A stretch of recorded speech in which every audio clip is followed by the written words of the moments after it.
السلام عليكم ورحمة الله تعالى وبركاته. تلاميذ الأعزاء، نتمنى لكم تكونوا بخير وعلى خير. Dans cette séance, on va voir des exercices corrigés de la leçon puissance et loi d'Ohm. Physique, 3e année collège Biof. Voilà l'exercice numéro 1. On réalise l'expérience suivante. Voilà un générateur de tension variable, un ampèremètre et un voltmètre et un conducteur ohmique de résistance R.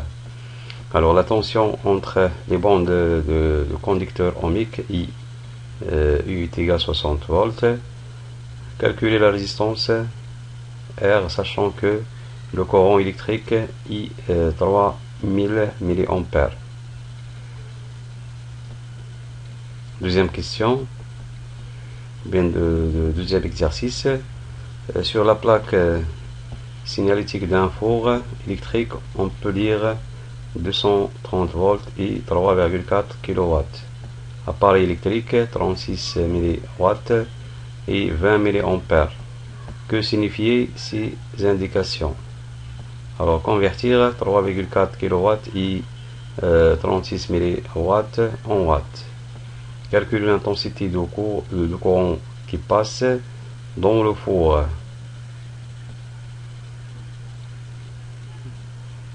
Exercice 3. On a le graphique qui donne la caractéristique d'une résistance. Voilà. Alors la caractéristique d'une résistance, c'est-à-dire la représentation de la tension en fonction du courant, c'est-à-dire U en fonction de I. C'est une fonction affine, ou bien c'est une fonction linéaire plutôt.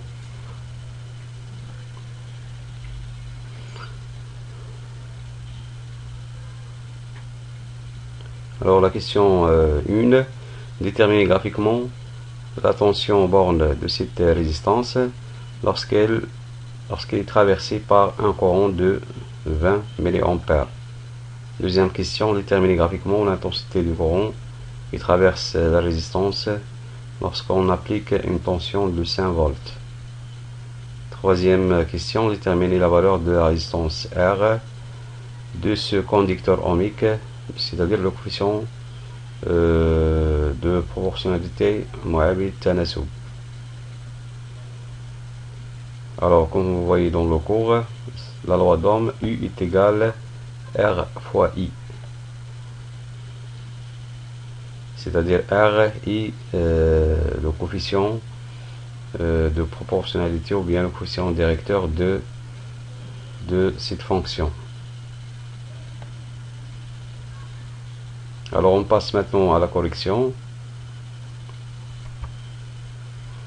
Alors on commence par l'exercice numéro 1. On réalise l'expérience suivante. Voilà le montage pour faire la caractéristique d'un conducteur ohmique. Alors ممكن يطلبوا منكم هذا لو شيما هذا.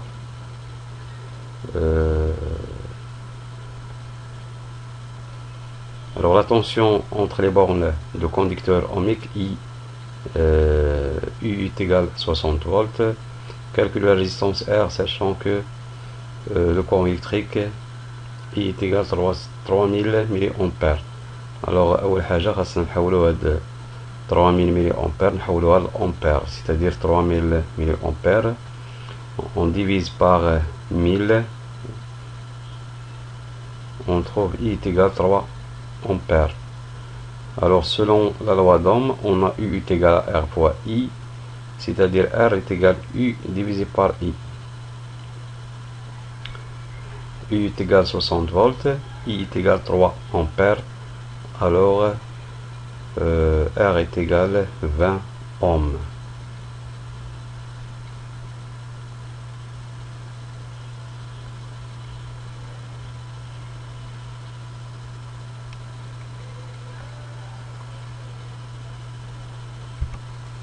إذا هذا التمرين هذا شفنا فيه l'étude de la loi d'Ohm d'un conducteur ohmique, c'est-à-dire la relation U est égal à R fois I. هذه اللي كنسميوها la loi d'Ohm d'un conducteur ohmique.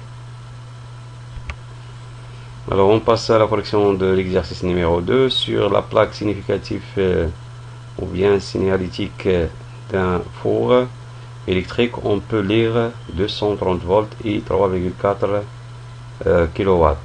Appareil électrique 36 mW et 20 mA. La question 1, que signifient ces indications? Alors, هادو كنسميوهم المميزات الاسمية. 230 volts, c'est-à-dire la tension nominale, et 3,4 kW et 36 mW, c'est la puissance nominale. يعني القدرة الاسمية، هذا التوتر الاسمي. 20 mA, l'intensité nominale.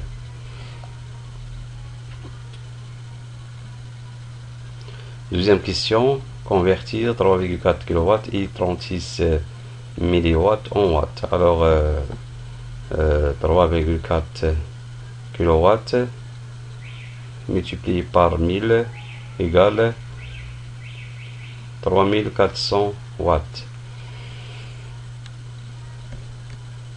36 mW, on divise par 1000, on trouve 0,036 watts. Troisième question, calculer l'intensité de courant qui traverse ou bien qui passe dans le four. Alors on a, selon la relation de la puissance, P est égal U fois I. Alors I est égal P sur U. Yani P en watts, 3400 watts divisé par 230 volts.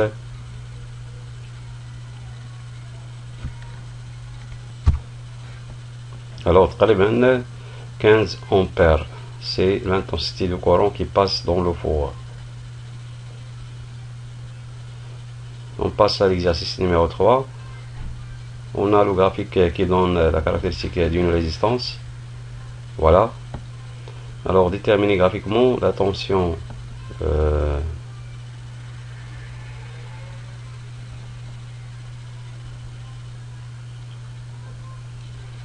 la tension aux bornes de cette résistance lorsqu'elle est traversée par un courant de 20 mA. Alors, on a ici U le volt et I le milliampère. Alors, on a la valeur de 20 mA, on a la projection sur la droite. On va la valeur correspondante il y a sur l'axe des tensions. Alors, il y a 9 volts. Alors, U est égal à 9 volts. Alors, de la même façon, déterminer graphiquement l'intensité de courant qui traverse la résistance lorsqu'on applique une tension de 5 volts. Alors, voilà 5 volts. La valeur correspondante du courant est égale à 10 mA. Donc, à 10 mA. Troisième question, déterminer la valeur de la résistance R de ce conducteur ohmique, c'est-à-dire le coefficient de proportionnalité. Alors on prend deux points A et B de la courbe. يعني هاد لي دو بوان اللي جا لقينا عندنا هاد I 9 فولت مع I 20 ملي أمبير، ولكن خاصنا نحولو هاد ملي أمبير نحولوها لأمبير. لا ميم شوز عندنا هنا 5 فولت وعندنا I بالملي أمبير 10 ملي أمبير، c'est-à-dire on divise par 1000 عطينا 0,010 mA. On a I égale 0,020 ampères. Alors, on fait cette opération, c'est-à-dire si on a deux points de la courbe A et B, voilà les coordonnées de A et B, alors R est égal à YB moins YA sur XB moins XA, c'est-à-dire 9 volts moins 5 volts divisé sur 0,020 ampères moins 0,010 ampères. Voilà. Alors finalement on trouve R est égal à 400 ohms. إذا هذه هي la méthode pour déterminer la valeur de la résistance.